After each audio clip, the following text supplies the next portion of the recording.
সত্যৰ মানৱ অযোধ্যাৰ ৰাজা হৰিচন্দৰ পুণ্যই আজি ত্ৰিলোক্য পাইছে। সত্যবাদী ধৰ্মপৰায়ণ ৰাজা হৰিচন্দৰ নাই আৰু পৃথিৱীত স্থান। অনতি পলমে স্বৰ্গপুৰে আনিব লাগে সেই মহাত্মাক। সঁচা কথা দেৱৰাজ, পৃথিৱীত অদ্বিতীয় অযোধ্যা আনিবলৈ জগতত তেওঁৰ দৰে মহাত্মা পুৰুষে অতিকে চৰাব স্বৰ্গৰ জয়। দেৱৰাজৰ পালে অনুমতি, এতিয়াই স্বৰ্গৰথে কৰিম গতি মৰ্ত্যধামলৈ। ধৰ্মৰাজ দেৱৰাজ, পৃথিৱীত হৰিচন্দৰ আছে আৰু বহুতো কাম। আমাৰো আছে কাম কৰিবলগীয়া। কৰিব লাগিব তেওঁৰ সত্যৰ পৰীক্ষা, ৰাখিব লাগিব কীৰ্তি যুগ যুগান্তৰে।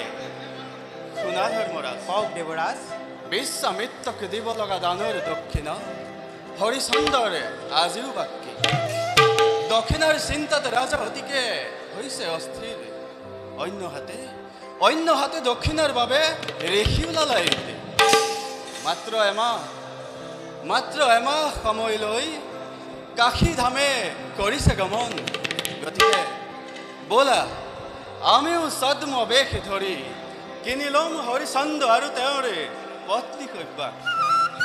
অতি ভীষণ পৰীক্ষা দেৱৰাজ, এনে পৰীক্ষা বৰ নিদাৰুণ। আজিলৈকে এনে নিদাৰুণ পৰীক্ষা কাকো লোৱা হোৱা নাই দেৱৰাজ। কিন্তু নিশ্চিন্ত, ইয়াতকৈও জটিল পৰীক্ষাত সত্য ধৰ্ম ৰাখি হৰিচন্দ উত্তীৰ্ণ হ'ব অতি অপৰাধ। ধৰ্মৰাজ, দেৱৰাজ, অগ্নিদগ্ধ হলে শুদ্ধ স্বৰ্ণ হয় অতিকে উজ্জ্বল। বাৰু ব'লা যাওঁ আমি মৰ্ত্যধামলৈ। ভাল দেৱৰাজ, ব'লক যাওঁ আমি পুণ্যাত্মাৰ কাষে।